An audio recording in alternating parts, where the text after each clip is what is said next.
is Derby Week, that special ritual where North London meets South London. Arsenal, top of the table. Spurs stuck together with duct tape and string. And yet, we still convince ourselves we've got a chance. But just when you thought we were all out of injuries, Bergvall had a setback, Sarr got a knock on international duty, and we've got just the 11 others out or struggling, so could be a toughie. Julie will lead a serious discussion about weird and wonderful footballers' names, John Pratt and Stefan Kuntz, bound to feature. And back to the Gooner theme, we've got a bunch of amazing but true stories, which include scarf burning, punch-ups and citizens' arrests. And Donald Trump has pardoned Joe Lewis. What does it mean for Spurs? Is it a pre-season tour of Mar-a-Lago? Who knows? That's it. This is a nice one, Cyril. Let's get on with it.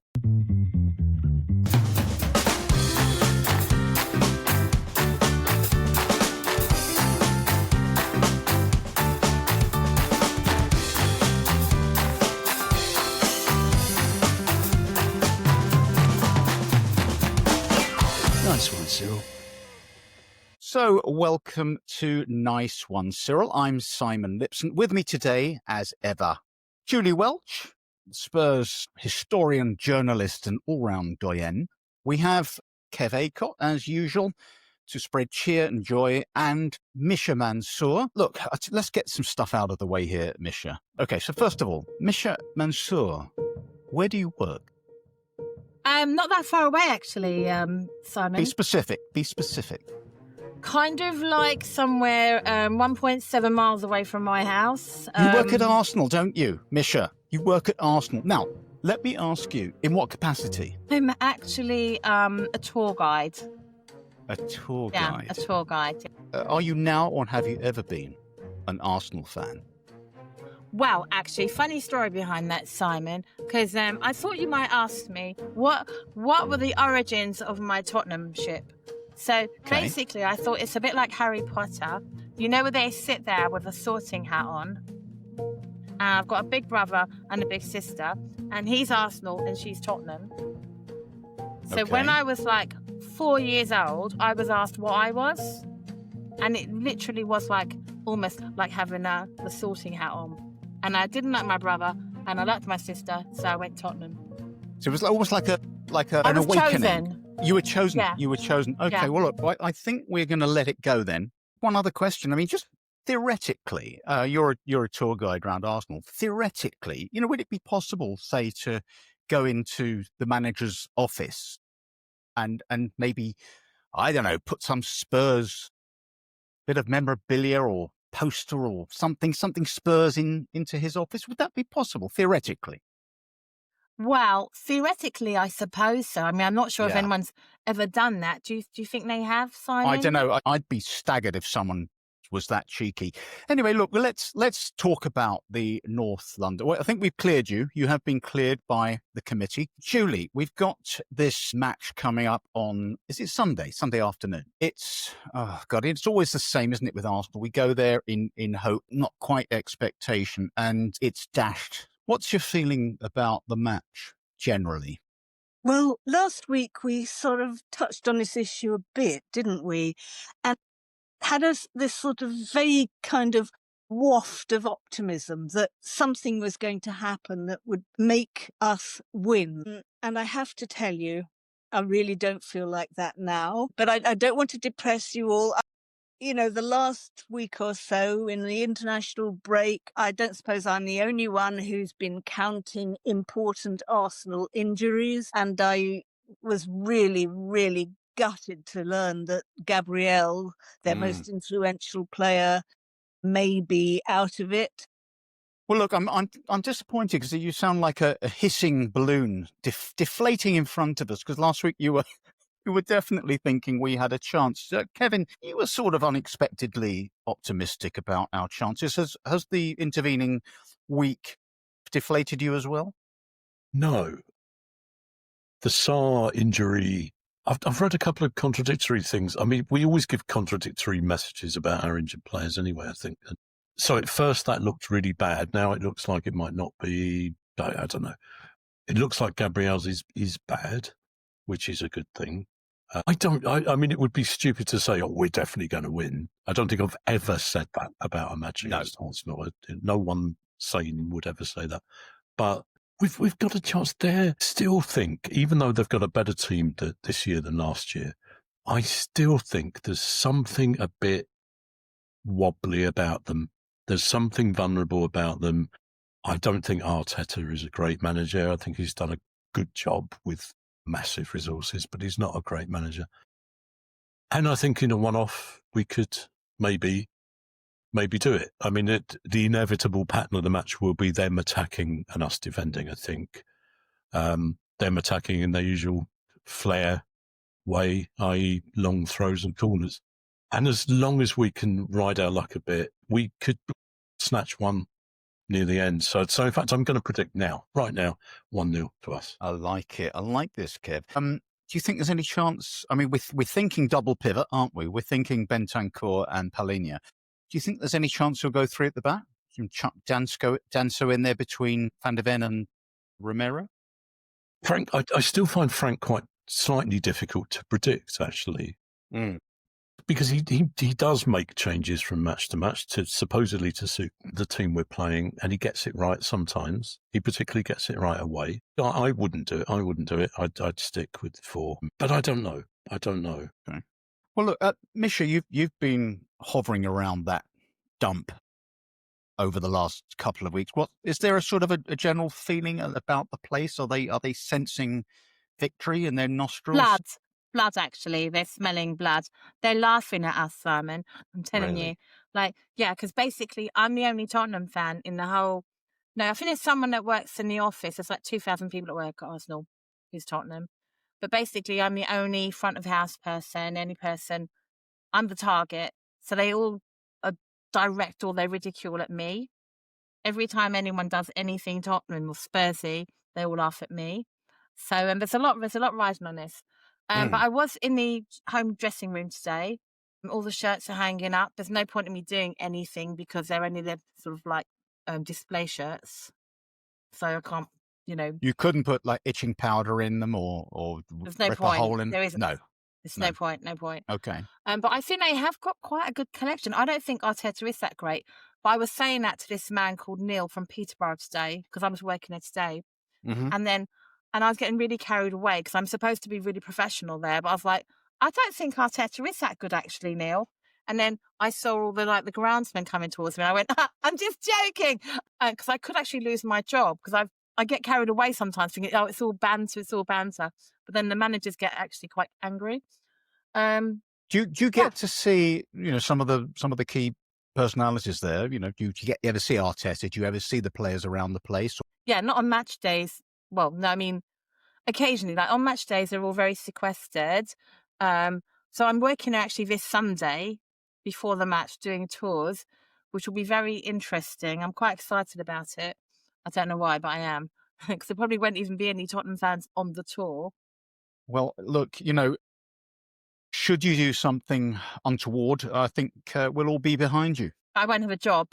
It's the trouble. We don't care about that. I mean, if you can get something, I mean, anything to stick an oar in, we'll be eternally grateful. No, I'm going to take one for the team, as it were. Take one for the team. Splendid. Julie, we could defend and lose, or we could try and attack and lose. And basically, I'm saying we're going to lose. But is there a scenario in which we say to Arsenal, who I think we all agree are not a great team? They're a good team, very solid. But is there a scenario in which we actually take the game to them a bit and maybe Solanke's back? Maybe there's a kind of a collective, why with nothing really to lose? Or is that just not how you perceive Frank would approach the match? I suppose I could sort of come on like one of those sort of boring guys who are always on other podcasts sort of and wang on about, he's got to play Dogie and Audebert on the left or something like that. I don't know. I mean, my fantasy would, as I think I ran it up the flagpole last week and nobody sort of saluted at all, just stick Danso in the back line and play Mickey up front. But then, of course, it robs everyone of one of Mickey's greatest assets, which is that he can run incredibly fast. So, I mean, I just have one fantasy about this, which is that somehow Mickey will recreate that goal, that Copenhagen goal. I have no idea what Frank will do tactically because, as Kev was saying, he rattles the kaleidoscope every week, depending on who's still walking on two legs. Yeah, but he has had a pretty good record at Brentford anyway against the better teams, and my sense is that he does that by setting up to be obdurate and difficult, hard to beat, as opposed to going out and taking the game to other teams. But we've got better players theoretically than Brentford. Let's have a little talk about fullbacks, because we talked about this last week. For my money, Destiny Udogie is by a distance better than Spence at left back for all sorts of reasons, and that Spence is by a distance better than Porro at right back. Can you see that happening, or is he? Because it does seem as though Porro has somehow insinuated himself into this team and cannot get rid of him for love nor money.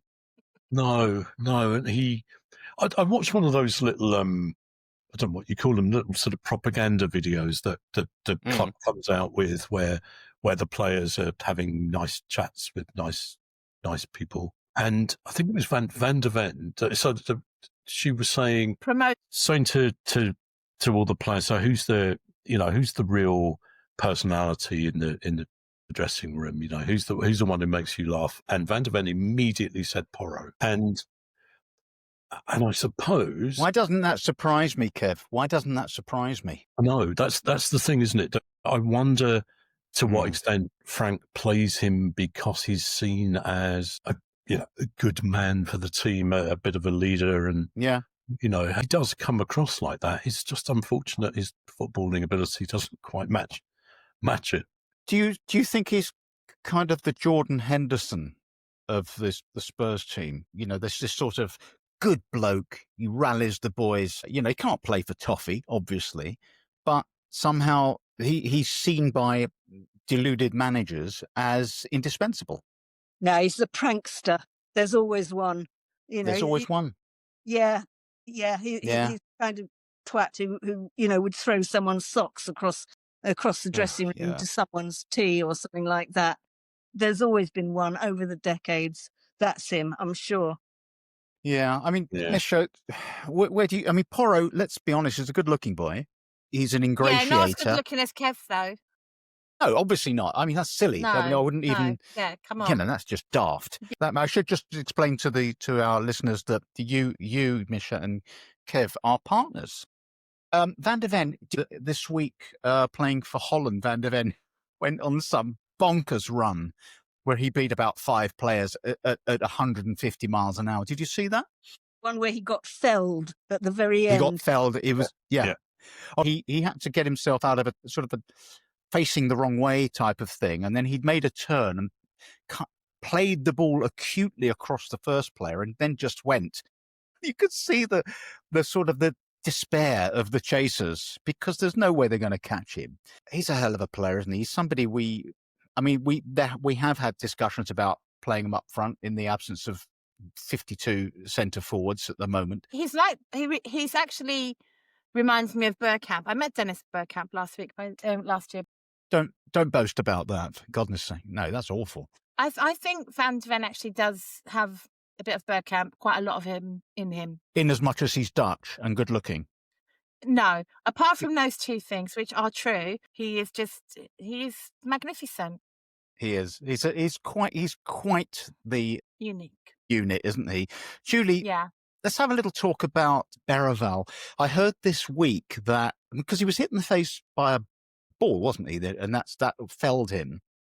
It's a bit concerning, don't you think, that here he is, nearly 3 weeks on and not considered to be fit enough to join up with Sweden? I didn't know he'd been actually hit in the jaw. I thought he had knee knack or something like that, but what do I know? So still, tell me the bad news, Simon.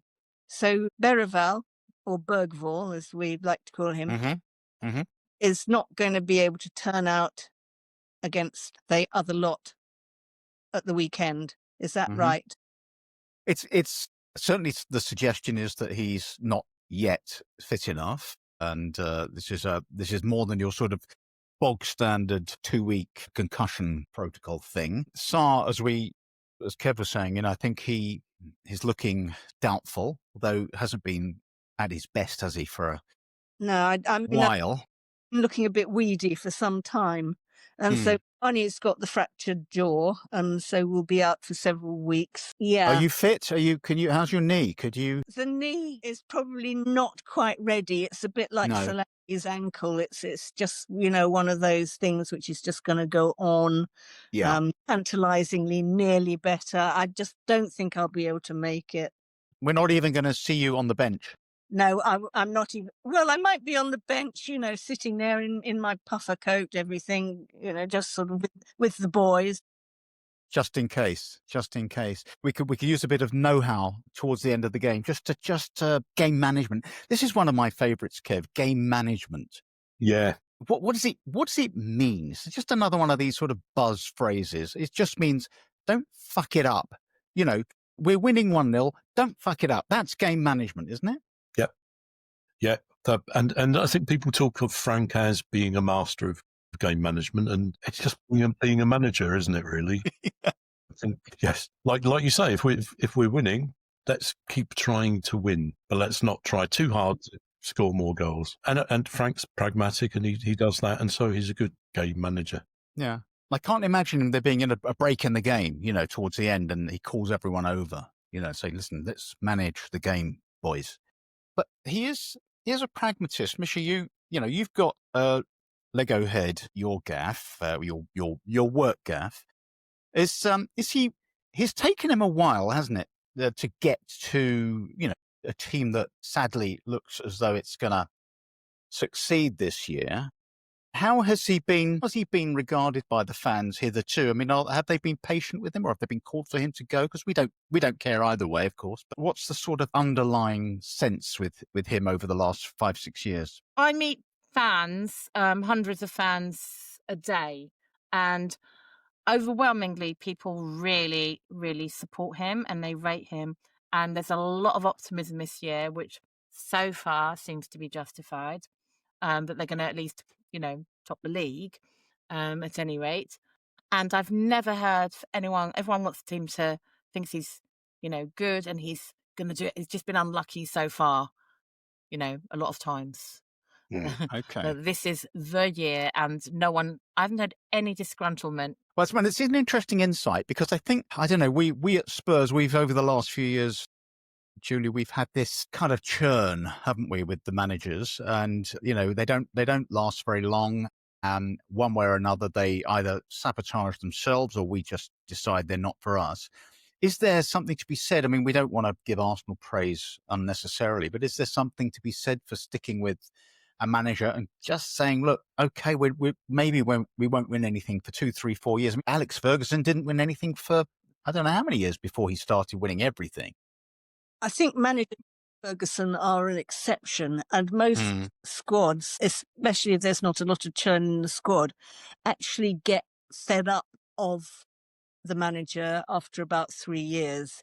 He's told them everything that, he's going to tell them, and they're actually quite appreciative of a change. It's interesting that the 2 Spurs squads got fed up of Mourinho and Conte after 2 seasons, but that's probably because they knew what Mourinho and Conte were going to say, because they'd heard so much about him anyway. They didn't get fed up of Pochettino till his 5th and final season, I don't think. I just wonder how managers like Ferguson do it. Ferguson, of course, was, just ruled by fear and anger and charisma. So I don't know whether longevity is a good thing in Arteta's case or not. I mean, if he doesn't win the title this season, what do we think? Is that, has he been the bridesmaid once too often? I think he'll be gone, except what Misha's saying about their fans being very positive and not remotely disgruntled. I'm sure that's true. At the same time, if they lost to us, drew the next one, lost the one after, they'd turn on him. They didn't like him for the first couple of years. There was a lot of sort of quite public disgruntlement. And I don't think that's particularly about Arsenal fans. I think that probably is just about football fans generally, but they are a bit worse, obviously. So I think if they lost this game, I think he'd be forgiven. I think it'd be seen as a fluke if Arsenal lost this Sunday. I don't have, my hopes are not great for Tottenham's victory, I'm afraid. Being realistic, but I think they'd be forgiven if Arsenal Spurs it up. But if they didn't win the title this year, then I think he's out, because he's got probably the best collection of players together, and everyone's, I can't tell you the buzz that's been in the stadium about them all and in the shop and everything. So if he doesn't win this time, he's gone. Every time you bring a new manager in, he then has to take on the previous manager's little vision, which in turn was, him taking on the previous manager's vision. And in the end, you kind of have a hodgepodge of a squad, and it's all very well having a go at Frank. Oh God, we haven't looked like anything. We're struggling and can't win at home. But at the same time, we got a few players in while he was with us, but most of them he inherited. So, he is trying to impose his style, tactics, vision on a team that's not his team. And we keep doing that with managers. And now I'm the last person to, I hated Mourinho, just a vile, awful ego, and Conte possibly worse. I don't know. What do you think, Kev? Was Conte more obnoxious? I can't decide. Yeah, well, I still struggle with Mourinho, because I think when Mourinho was first at Chelsea, I secretly really liked him. I think he had charm, personality. You knew he didn't take football too seriously, actually. Seriously enough to do a good job, but not, And then the second time, he was back there, he changed, things had changed, whatever, in his life. And by the time he got to us, he was horrible, and that charm had gone. I still think he was more charming than Conte. What got me was Conte's weave. I couldn't take my eyes off Conte, because I kept thinking, is that going to blow off? I don't think it was a weave. I think it was a hair transplant. Listen, this is key stuff. Wait, can I just say something? I can't get over the chewing. Thomas Frank's chewing. Oh my God, stop it. How would you rank tolerability between Thomas Frank's chewing and Guardiola's spitting? Where do you stand? I think I hate spitting, but it's kind of, the chewing is more it's kind of like evoking of murderous feelings. Thomas better watch out. The thing with the spitting that I can't deal with is that he just spits incessantly, Guardiola, throughout a match. It's revolting. And I think, does he do this at home? Is he standing in the kitchen spitting on the floor? Yeah, what's that about? The other thing, Kev, we've seen our friend Gary of Harlow recently talking about Pochettino. I think, in the sort of the frustration with Thomas Frank, and Pochettino was the last manager we had who did play with the kind of whatever the Tottenham thing is, the Tottenham way, the flair. He's the last manager who somehow pulled it off, and we were very close. That said, we failed. But there's talk about him coming back, and he's the next in line. Is that now that Levy's gone? Levy obviously didn't want him. Is that feasible? I think it's feasible. I hope it's not feasible for at least a couple of seasons. Even if Pochettino just suddenly, was free of all, the America job and was desperate to come back, and I don't think it would be right. He wasn't perfect, Pochettino. We played great football until that last season, 2 seasons. I still don't quite know how we got to the Champions League final. No. I don't. It was bizarre, really. We weren't that good. Yeah. That was it was bizarre. It was extraordinary. I remember saying to my daughter when we somehow squeezed through against Ajax, I said, "We don't do this. Spurs don't do this kind of thing. It's so ridiculous. It's so surreal." It was it, but still notwithstanding, it was a pretty good side. There's some pretty good players in that team. Dele at his peak, and Ericsson, of course, Harry Kane, Sonny. That's a good team. Maybe not a Champions League winning team, but it's a really good side. Let's move on. And Kev, I think you've got a scarf burning tale. Well, yeah. I mean, I was thinking one of my sort of Arsenal towns, the Compton Arms, that used to be a really good pub, despite being right next to Highbury and Islington, or just around the corner from Highbury and Islington Tube. Compton Arms was a really good pub, and it was an Arsenal pub. And as you walk in, there was a little sign behind the bar saying "We hate Spurs," and it was such a good pub. I was absolutely fine with that, and it was full of interesting people. You know, some of whom may well even have been Arsenal fans, if you can go with the whole interesting Arsenal. That sounds a bit of a tall story, but anyway, go on, carry on.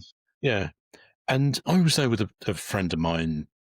I don't know, before it changed into the dreadful restaurant bar type thing it is now, and it was packed, and it was the night of an Arsenal game. It was after an Arsenal game, and we jokingly, very quietly started singing Yidami.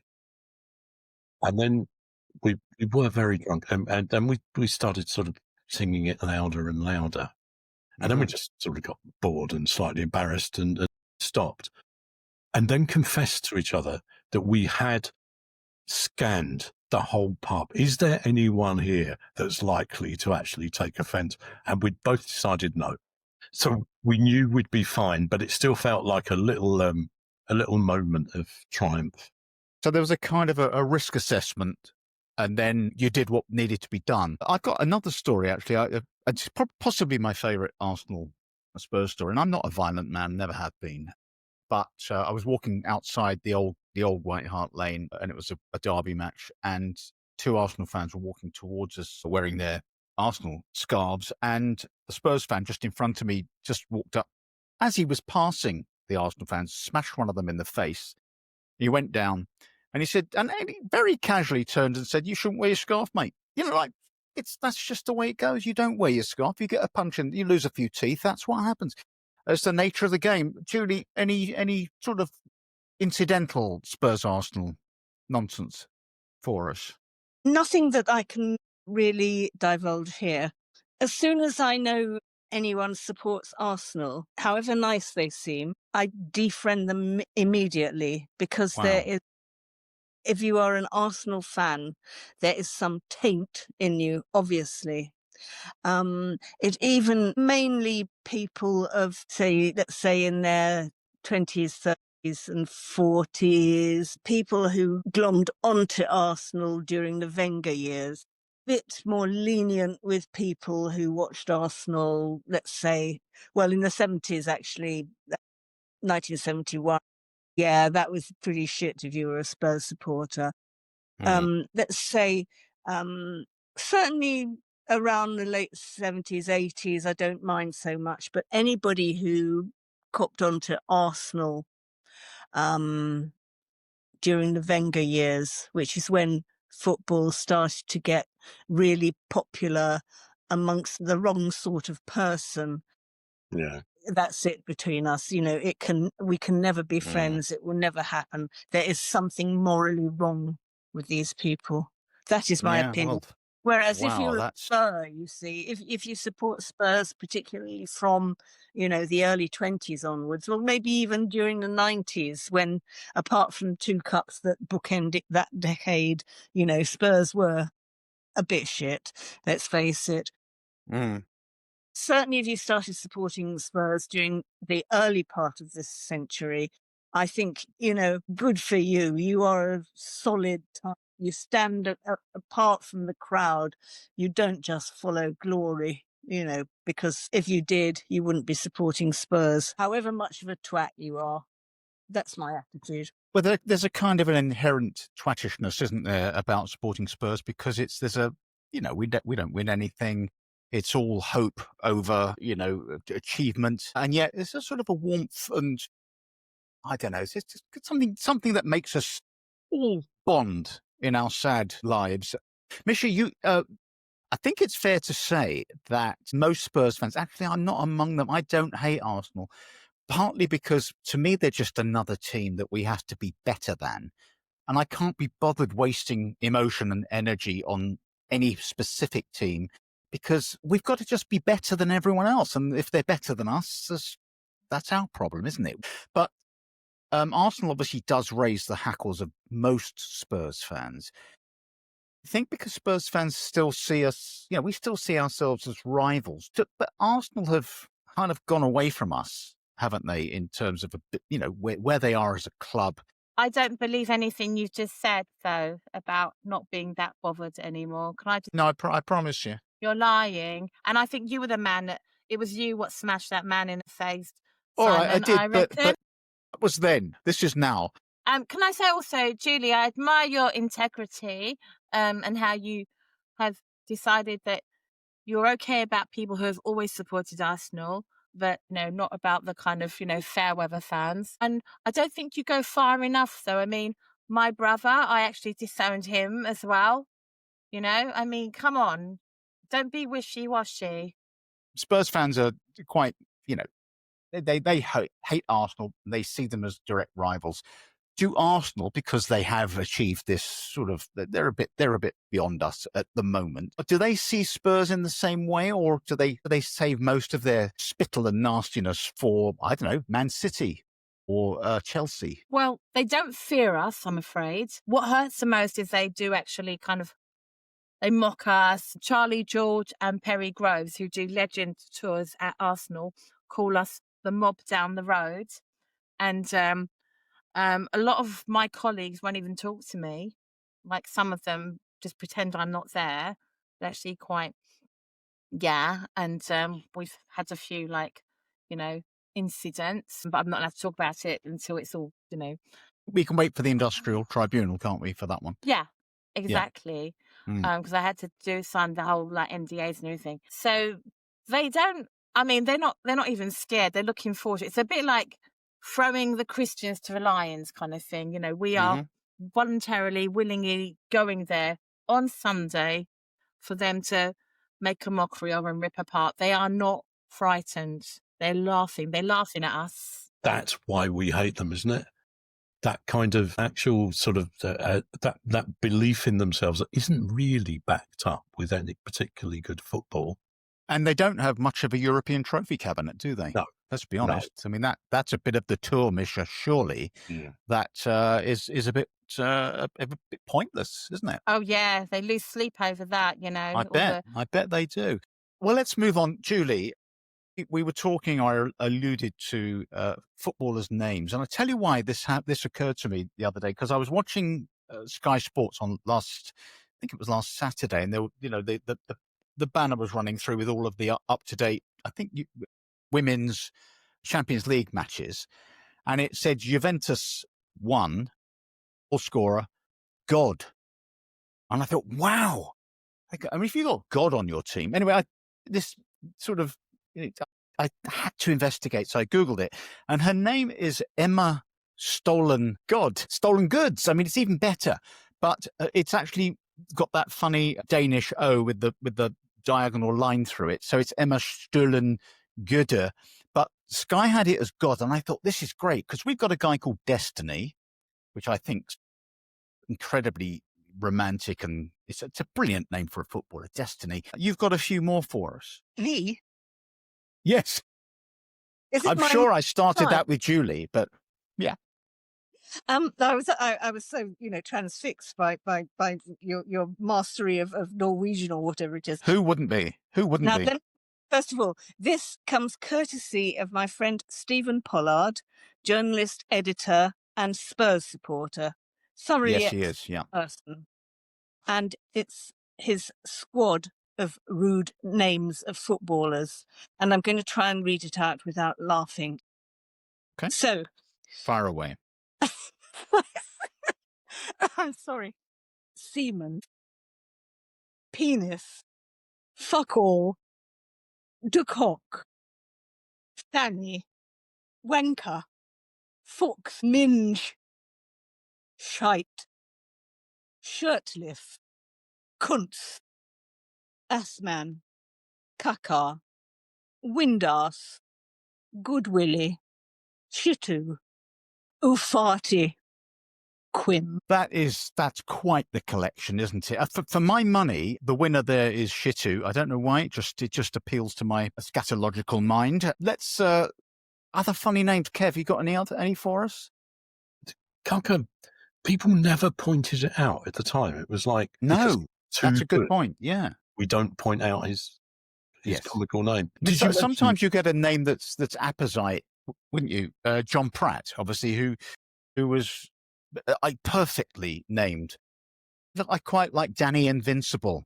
That's a cracking name, isn't it, for a footballer? I don't know if he was. I think we're missing the obvious one here. Arsenal. Yes, good point. Very good. Good point. Well made. Yeah. Well, thank you very much. When I take a lot of pictures of the people that come on the tours. If I don't like them, I just cut out the NAL and stand here, and I always, every time. There must be so many arses out there. That's wonderful. Well done, you. There was another name I wanted to, and I can't remember. No, I think Fabian Cool. Fabian Cool. Oh yeah, that's nice. That's a cracking name. Yeah. But if we're talking about silly names, especially if you're northern, did you know that Trump is another name for fard? I just thought that might make a nice little link.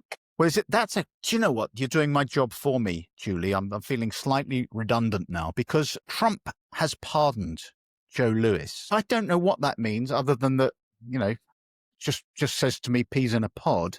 My first thought was I didn't realise Joe Louis was that corrupt and that dodgy. No. To be pardoned by Trump, you're going to be some kind of criminal. Yes, of course. Every single one. Serious. I'm sort of being serious here because. So what was it? What and why? Why did Trump pardon him? Know the new mayor of New York? Who's his team? Yeah, well, yeah, he's is he not Hamas? I don't know. His team is Arsenal. Yeah, of course he supports Arsenal, as did Bin Laden. Yeah. Bin Laden. Yeah. Exactly. As does Keir Starmer, as does Jeremy Corbyn, as did Sunak. Whereas we've got Anthony Costa of Blue, right? And he's one of our boys. And Bob Marley. Bob Marley. Kenneth Branagh, Julie, he's a Spurs man, I think. We had Professor Ayer and Peter Cook. Peter Cook, yeah. No. Michael McIntyre. That was an impression, everybody. I hope you enjoyed it. Now, let's have a quick talk about Tony Galvin. Now, Tony Galvin, for some of you may not know of Tony Galvin, a stalwart of our 80s team from Hull. I think we bought him. I'm not sure about that. He was one of... Kev, would you agree with me? He was a kind of quotidian left-winger who just looked so ordinary, but was so effective. He did everything you need your left winger to do without ever looking like, Ginola was your archetypal flair left winger. Tony Galvin was just steady up and down. He got to the byline and he got the ball over, and he didn't look like anything, but he was. And I should have said, of course, he's been taken ill with a stroke this week, so that's why we want to talk about him and celebrate him. Yeah.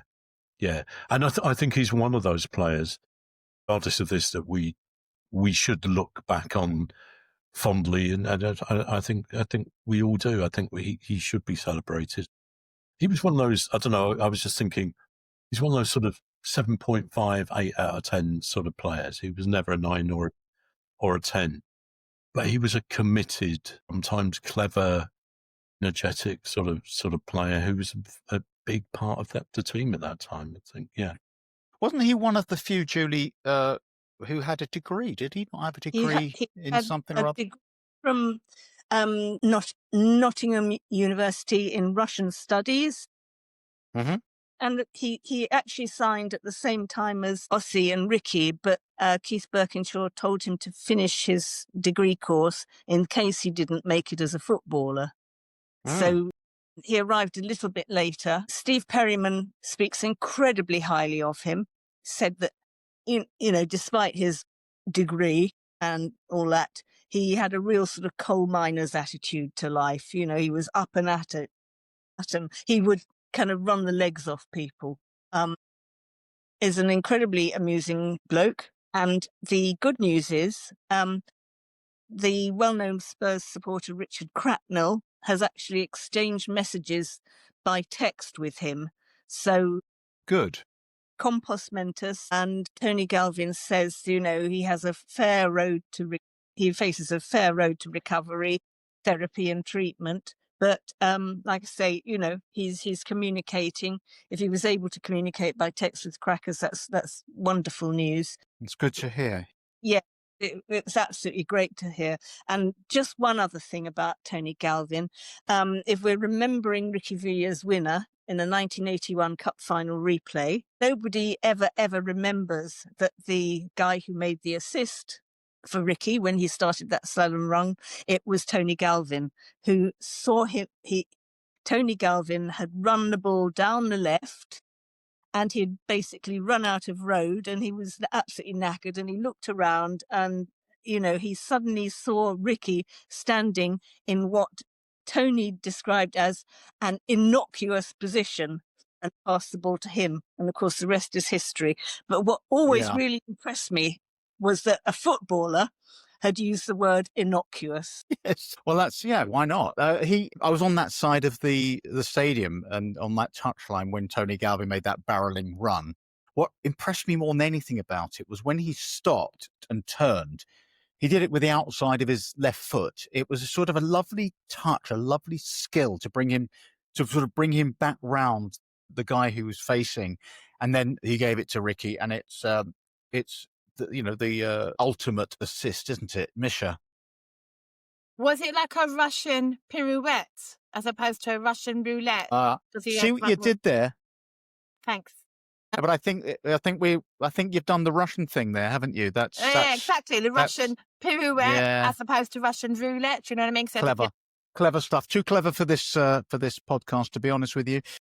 We don't do intellectual stuff. Well, look, I think we've covered everything, haven't we? We've got Arsenal coming up, as I think we mentioned during the course of the podcast. And, well, we'll be back next week to deconstruct our victory. I tell you what, let's go round very quickly and see what sort of scorelines we can muster up. Julie. Okay. What do we think? 2-0. To the Arsenal. Okay. Misha? 4-1 to Arsenal. God, this is horrible. Kev, come on. You're the eternal optimist. Come on. 1-0 to us. I like it. I'm going with Kev. So we've got 2 wins, 2 defeats here on the podcast, and we'll be back next week to talk about that. And we've got Paris Saint-Germain. That was rather well pronounced, wasn't it? We've got them coming up shortly after the Ars, and we'll have a chat about that as well. Plus a million other things. So my thanks to Julie and to Misha. Well done. What are we giving Misha for her first appearance on the podcast? Kev, I mean, you might be too close to this. Yeah, it's a tricky one, but I think it was a solid. It's a tricky one. 8 out of 10. I thought 8 out of 10, Julie? She was good. I'm going for 10. Wow. No, Misha, what do you give yourself? I think 10 out of 10 as well, yeah. That's the kind of modesty that endears you to the pod. Well, I'm going to give you a 10 as well out of 100, though. So it's not quite as good as you think. We will be back next week on Nice One, Cyril. Come on, you Spurs.